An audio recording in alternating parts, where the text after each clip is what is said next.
Hello mga karosas! Happy New Year to everyone! Magluto tayo ngayon ng leftover chicken with miswa at saka may itlog. Ito ang ingredients natin, 2 itlog, nilaga na.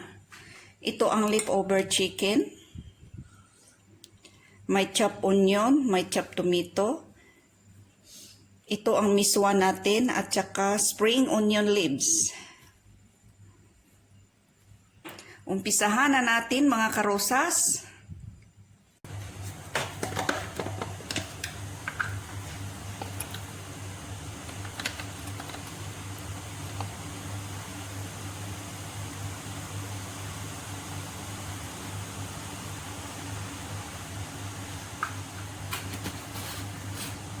Ayan, ilagay na natin ang leftover chicken. Pakuluin lang natin ito.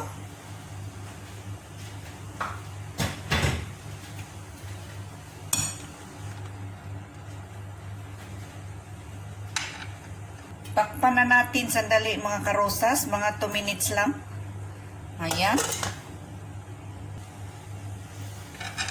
Ayan, kumulo na mga karosas. Ihalo lang natin. Pakuluin pa natin ng konti para maglasa yung chicken sa water, sa soap. Ayan.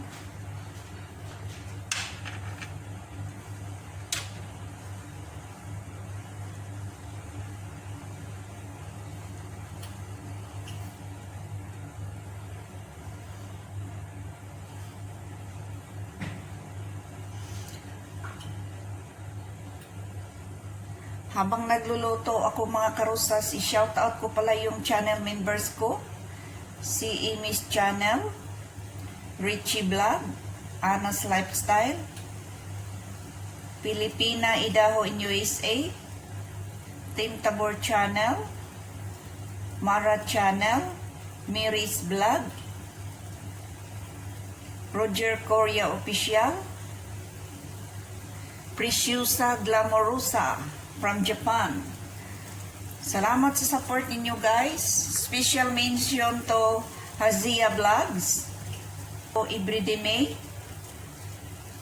Nidi Greer, Inday Kamote, and the Snow Vlog, Seryosong Pobre, Positive Asle Vlog, Del Rosario Cecil,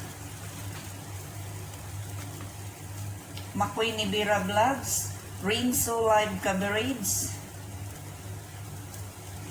Nelia and David's channel pala, member ko din yan sa sa channel ko. Si Inday Kamote, si Jubimi, si Maribeth Boiselio. Lahat-lahat guys, hindi ko na kayo maisa-isa.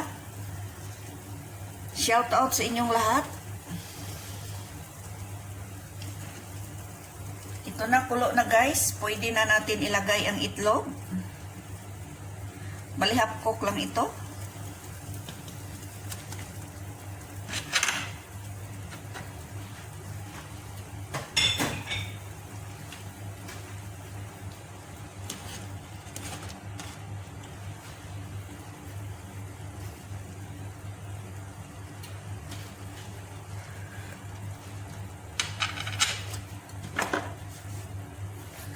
Nagdagan lang natin ang kunting asin.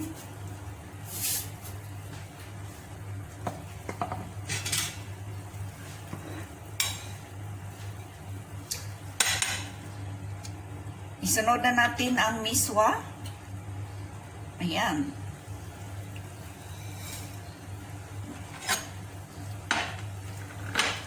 Bali, itong recipe natin, cholesterol free itong mga karosas. Huwag tayong puro oil. Pahinga muna tayo sa oil sa party-party noong New Year.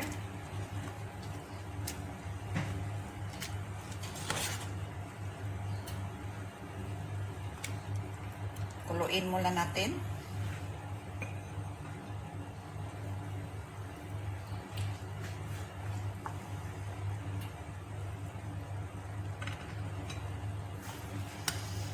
Pag gusto nyo nang malapot masyado, pwede nyo dagdagan ng miswa. Tsaka ito pala guys, paalala, ang miswa kasi pag lumamig na habang tumatagal siya, mag-sticky siya. Pero much better na kunti lang ilagay ninyo kasi pag matagal, sobrang lapot na. Katulad dito, mamaya-maya ito, maglapot na ito.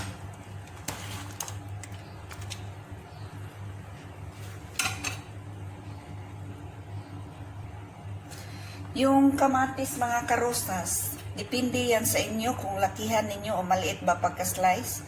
Ang sa akin naman, ginawa ko siya ng malaki para naman maganda tingnan, para gusto ko colorful yung luto ko, para makita yung medyo may pula-pula. Ayan, lumapot na mga karosas.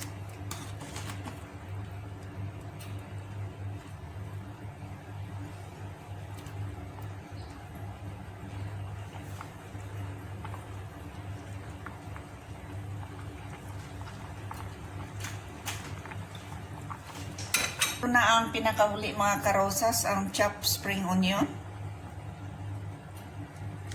Pampabango.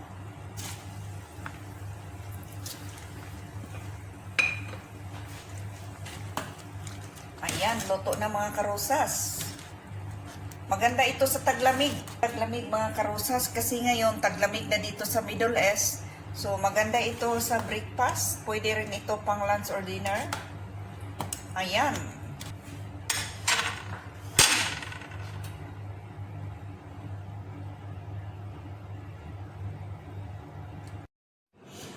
Ito na mga karosas. Ang bango. Ang simpleng ulam na masarap. Murang ulam. Napakasarap mga karosas. Ayan. Thank you so much for watching mga karosas. Please don't forget to subscribe, like, share, and comment, and tap the bell para updated kayo sa sunod na mga videos. Bye-bye!